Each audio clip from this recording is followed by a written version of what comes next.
Getting more views. This is a question I get all the time. Now, I will say views are not the most important thing on YouTube for a real estate agent specifically or a local business. However, more views does mean more eyeballs on your videos. Now, we want targeted views, so we do have to do this organically, right?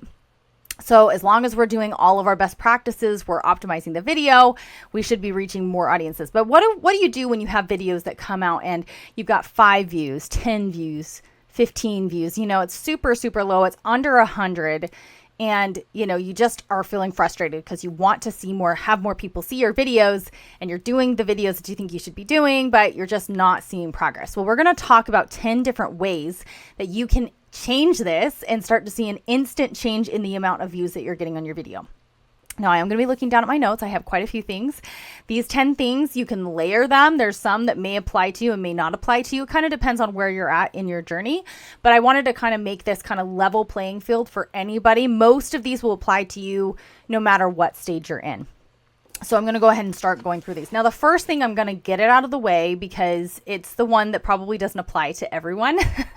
But the first one is you haven't been on YouTube long enough. So unless you have been on YouTube for at least 90 days, you really don't have any data on your channel. So it's not unusual for a lot of your videos to come out the gate at less than 100 views. Totally normal for about 90 days. Now, that's not to say that we want to keep it at that point, right? We do want to see some increase. If you're starting to notice that maybe the first week you put out videos, you only got 5 views. Next week, we would want to see maybe 10, 15 views as an average, right? It's okay if they come out the gate a little bit slower in those first 90 days, because what YouTube is doing in the first 90 days is collecting user data and it's testing audiences. It doesn't always get it right on the first time. And if you're in a really small market, that's something else to consider. For instance, I'm in Northwest Georgia. It's not as easy to get views in Northwest Georgia as it is in LA. Right? So you just have to kind of think about your market size and just know that the first 90 days is a learning period. So you have to give your channel enough time and really don't try to do a whole lot of change. Follow kind of the main steps that we usually talk about, but don't try to change too much up in those first 90 days. So that's the first one. You just haven't given it enough time. The second thing is you're not doing pillar topics. Now, we talk a lot about this in the passive prospecting program, but there's 3 main topics that you should be focusing on for at least the first 90 days. Now, I will tell you, there are certain topics that I even don't think you should talk about until you're 6 months into the channel. In fact, I have a full topics list, a whole year of topics if you wanted to look at those, because I have what's called starter topics and expansion topics. Starter topics are what you should focus on for the first 6 months of your channel, and expansion topics are what you should focus on after 6 months into your channel. So if you're focusing on anything beyond those pillar principles and those pillar topics for the first, 90 to 120 days specifically, you're not going to see any traction on your channel. The reason for that is because those pillar topics are top search results in every single market. So the pillar topics are vlogs, where you're walking around an area, you're walking around a city and you're talking about the city and the lifestyle of that city. That's a vlog. The second one is a Google Map tour, where you're on the Google Map, you're screen sharing, and you're showing kind of what's around that area as well. Kind of what you did on the vlog tour, but doing it in a different format for more of the analytics. Okay. And the third thing is pros and cons. So why you should move to this city or why you shouldn't move to this city. Those are the pillar topics you should focus on for the first 90 to 120 days in particular, but really they should make up the most of your content for the first 6 months of your channel. That's a huge mistake. Most people do not follow that advice because it feels too easy. It feels kind of boring. And I like to call them the boring basics, because most people, they get excited about the channel. They want to be an artist about it, and they go into it and just start doing whatever topics come to mind, particularly market updates. Now, maybe you're going to feel personally victimized by this list. Market reports. Huge offender. Most people try to do these and they just don't get views on YouTube. That's not to say they don't work on other platforms. It's just as it goes on YouTube, pre-recorded market updates are not something you should be focusing on. How to buy a house, like how to get a mortgage, or how to get an inspection or why you should hire me as your real estate agent or a day in the life of a real estate agent, those videos absolutely tank. And if you're doing any of those topics, even if it's only once a week, you're going to notice a huge decline in the number of views that you're getting, because unfortunately, that's just not what people are searching for on YouTube. If they are looking for it, they're already under contract with somebody else and something has gone wrong in the loan process or the home buying process, and they're trying to find a how-to on how to get out of it, not necessarily how to get a new agent to work with them. So just know we have tried this on hundreds of channels. Trust me, trust me, trust me. We have done this on hundreds of channels, hundreds of markets, and this does not work to use something outside of the pillar principles. Now, you do have the opportunity to get a little bit more creative in the expansion phase, which is after 6 months. But if you are trying to expand outside of that in your first 6 months, I promise you, you're going to have much poorer results on your views. So do only those pillar topics. That's the second one. Number 3, you're a little bit too niche on your topics. So sometimes people are doing these vlogs and these pros and cons. Now, you can mix in, I will say, there is an exception for if you have like a listing or something like that. As long as you're keeping it lifestyle related, you still have to position it as a vlog though. So that's why I kind of didn't mention that one. If you're doing too many home tours, that's going to affect how many views you're getting on your channel as a whole as well. Those just don't get as many views. Now, I have seen that some people, I know people in the comments are going to be like, well, I've seen people who do just listing videos and they get 1 million views. Well, those people also caught a wave and have older channels, and they are talking to a completely different audience. A lot of those people are not actually calling them. We've actually spoken to some of these channels, by the way, and that's the reason that I'm confident in telling you that. We've talked to people who have those exclusive listing channels, and they do not do the number of deals that we do from our channel. Totally different audience. People are there for awe and to be inspired, but they're not there to buy a house, because these are $1 million homes. So just keep that in mind. Goals are completely different from some of those listing channels. They do get views, but they don't necessarily get leads. You'd be surprised how many channels we've seen that happen on. So the other thing, you're starting to niche on your topic. So say that you're in a really small town and there's this one subdivision that no one has ever heard of, and you decide to go all in on your optimization and everything you're talking about. It's only about this one subdivision. If you're doing a lot of those, you're going to find that you're getting 0 views, because what people are actually searching for are the city names. So if you do go after a small community, you can just say in the beginning of your video, talk about it more broad. Talk about, hey, what can you get if you're moving to Houston, Texas? Well, I found one of the best communities in this area, and it's super, super new. So we're going to go check it out today and see what you can get for $400,000 in this brand new community in Houston, Texas. So we're talking about Houston as a whole, because that's what people are actually searching for, but we're focusing on the community and the price point. So we're still, focusing on the key phrase. So that's the third thing. Number 4, that leads me into that one. So your SEO is not on point. So what is SEO for those of you who are brand new at this? It's search engine optimization. You have to have keywords in your title, your description, your tag section, and the file itself. It's what we call bottom-up SEO, and you need to make sure that your SEO is actually done for every single video. So if you're just uploading the video and giving it a title, and then you're not going in and giving it a good description with keywords in it, with good tags in it, getting a good thumbnail with it, then a lot of times that's why the views are so poor. And we find that they just don't reach anybody because they don't know how to classify your video. We do have the transcript, which, believe it or not, your transcript actually does have a ton to do with your SEO. So if you're saying keywords in your transcript and the words that you're saying, that is going to help you rank. However, if you don't support it with the text, then people, when they come to your video, don't really know what your video is about. The analytics can't go into the description and figure out if they want to watch the video. And, you're just missing a huge chunk of traffic when you don't optimize your video. Some people get away with not doing it, but 95% of people do not get away with that. So you have to optimize your video correctly. And I actually have a whole guide for how to optimize a video start to finish, and it's free. It's in the description if you want that. All right. So the next thing, you're not being consistent on timing. Consistency is one of the highest ranking factors on YouTube. So if you're not consistently uploading week by week, then you're probably getting downgraded in importance on YouTube. So consistency is really important. Now, what does that mean? Consistency, as long as you're doing something every single week. Sometimes if you have something come up, then maybe you only get 1 video out instead of 2. It's not the end of the world.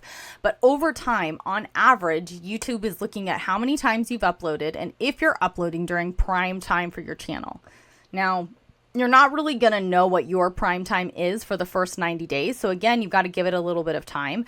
But after about 90 days, you do get analytics back saying when your users are online. If you're uploading your video at 9 a.m. in the morning, but your audience isn't even online until 3, then you're missing that wave and you're not consistently uploading when those people are online. Also, furthermore, if you upload a video 1 week and then you don't upload for another month, and then maybe you upload 2 the next month, and maybe you do a listing video the next month, that's not consistency, right?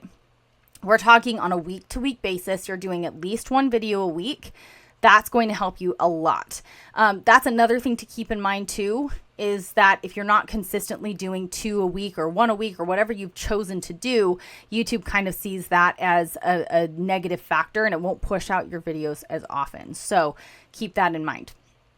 The next thing is you're not mapping out your video from the start and you're scattered.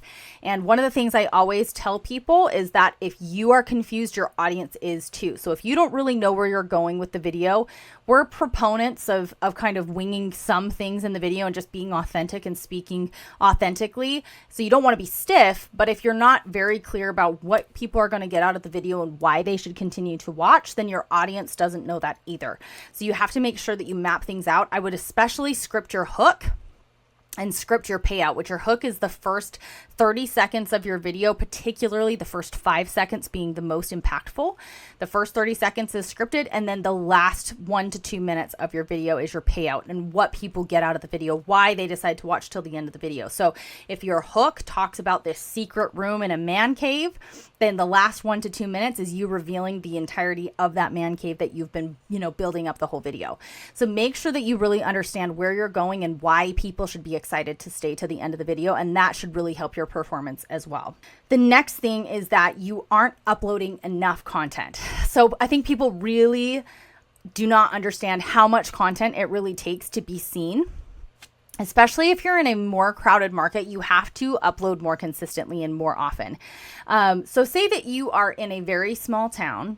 Nobody else is really competing with you on YouTube. Maybe there's 3 or 4 other agents in your local market that are doing YouTube, but they're not that consistent. You can sometimes get away with just doing 1 video a week, right? You can start with that, get your feet wet, and when you get more confident, move up to 2 videos a week.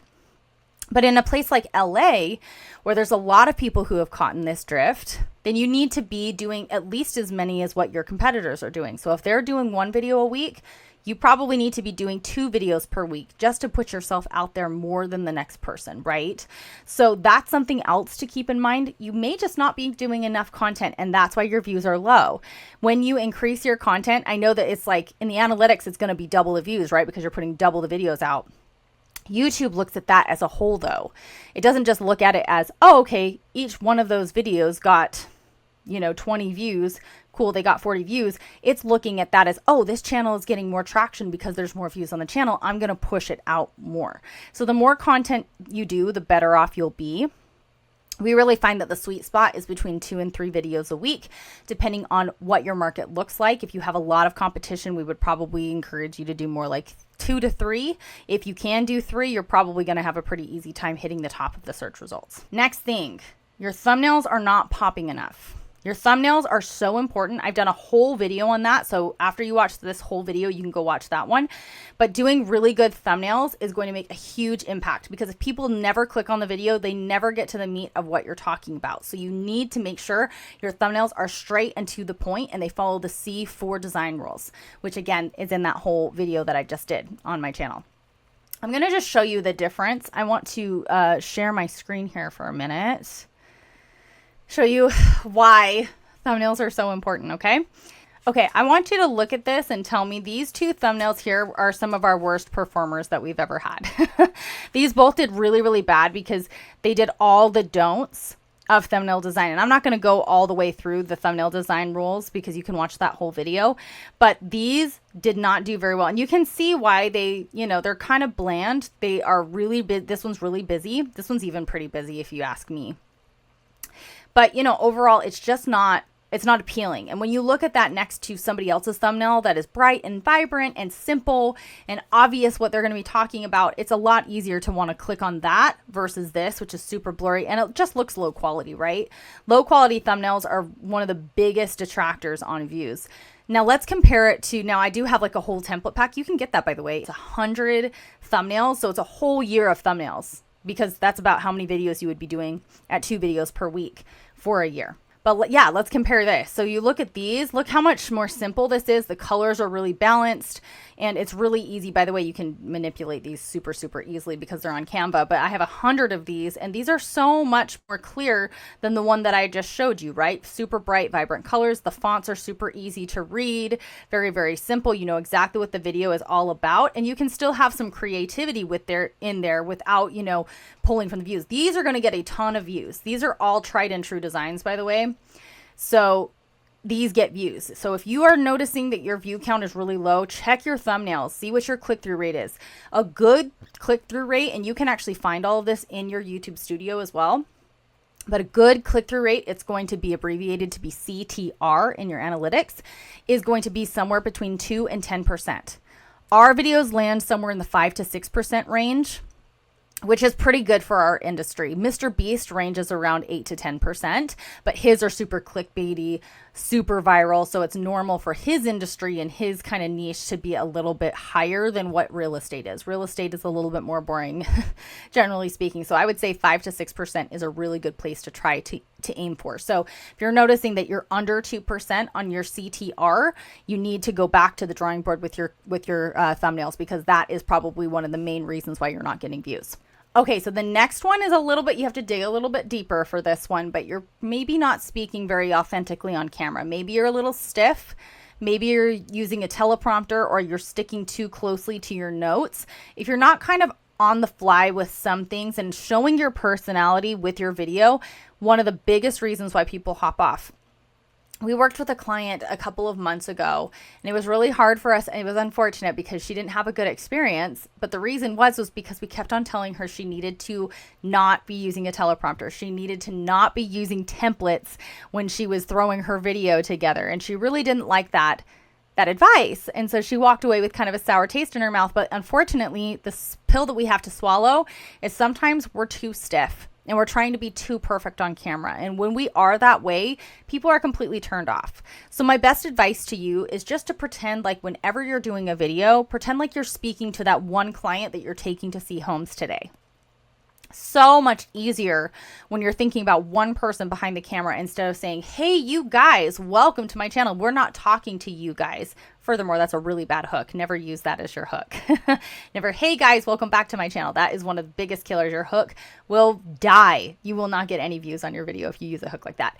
But if you're talking to you guys, it's not as easy as saying, hey, I'm going to take you on a journey through Las Vegas, Nevada today, where I'm going to show you the best areas to move so that when you make your move, you're going to know exactly where to go. That is so much more personal than talking to, hey, you guys, I'm going to take you guys on this journey around Las Vegas so that you guys have an idea, right? It's just too broad. We need to be speaking authentically and to one person behind the camera. That will help your tone, just the overall performance of your video so much. It's incredible when people start making that shift, just talking to saying you instead of you guys and making that habit, how much better the video performs. And it's just way higher quality. You just seem more confident when you talk that way because you guys is kind of a blanket statement, and blanket statements are generally just not taken very well in video. So all in all, this list should really, really help you get more views, and you should see a pretty instant change in your view count on the next video that you do if you include some of these tips that I just went through. Even if you decided to just do 1 or 2 more, the more you layer, obviously, the better it's going to be. But all in all, any one of these is going to improve your view counts, and you will see it pretty instantly. It doesn't take a whole lot of extra effort, just a little bit extra strategy as you go into it.